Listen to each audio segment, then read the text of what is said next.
Luyan's expression was somewhat grave. Looks like she deliberately made such a scene just to track you down and keep harassing you. This news is making quite a splash. Someone at school might recognize you. What do we do then? This was exactly what worried me most. But seeing the genuine concern on Luyan's face, I managed a small smile. It's all right. She doesn't know I've changed my name. She probably doesn't know I went abroad either. If it comes to it, I'll just wear a mask every time I go out these few days. Keep myself covered. I suppose that's all we can do. Luyan gave a somewhat subdued nod, then dug out his own cap. Wear this when you go out. It'll help conceal your face and shield you from the sun. I took it from him, wanting to lighten the mood, and started to tease him. She's just an ex. No need to be so tense. Xia Xining made a scene at such an important event. She's clearly not in her right mind. I've been seeing so much news lately about people turning love into hatred and taking revenge on ex-boyfriends or ex-husbands. Zhang Chengge, I'm genuinely worried she'll get her hooks into you and something will go wrong. Hearing this little brother I'd only known for just over a month, showing me such genuine concern, my heart softened and I gave him a pat on the shoulder. We were together for 7 years. She did a lot of things that wronged me, but she's not the type to go to extremes. Don't worry. I said it with a smile, but inside I still felt a thread of unease. He wasn't sure how to comfort me, and after racking his brains could only come up with a few words. It'll pass. Zhang Chengge, you've already pulled yourself out of the mud. Just keep moving forward. Looking at the steadiness in his eyes, the anxious knot in my chest slowly came undone. You're right, those grueling 30 days are behind me. What is there left to worry about?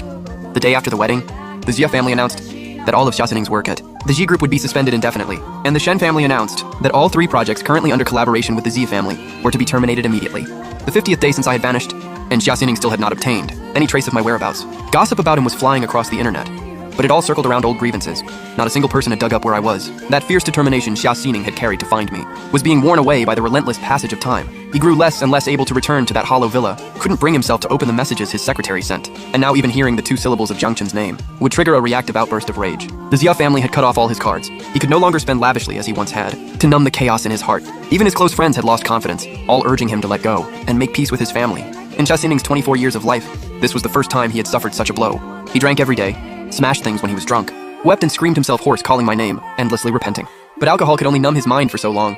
When he sobered up, he faced again the bleak and colorless reality. Day after day of this torment had stripped him of all the spirited vitality he had once carried. On New Year's Eve, Xia Xining sat alone in a bar drinking, quietly declining call after call from his father, and finally simply switched his phone off. By the time the early hours arrived, drunk and foggy-headed, he returned to the villa and thought of me again. Every year before this on New Year's Eve, after eating the reunion dinner with his family, he would come to the villa to be with me. I would have a whole table of good food ready, and we would welcome the new year together. The 2 of us curled up on the sofa, watching the sky outside fill with fireworks, wishing that we would be together, year after year after year. Now the fireworks were blooming again, and all that kept him company was the floor strewn with empty bottles. Through the window, Xia Xining gazed at the bustling scene outside, and a boundless desolation pressed in on him. When the clock struck midnight, he opened his phone and sent me a New Year's greeting. Ding! The old phone of mine, sitting on the table, lit up. He picked it up, tapped the little red dot, and sent himself a Happy New Year back. Seeing that familiar avatar send a greeting, Xia Xining felt the anguish inside him ease just fractionally. Now this was all he had left. This performance of his own making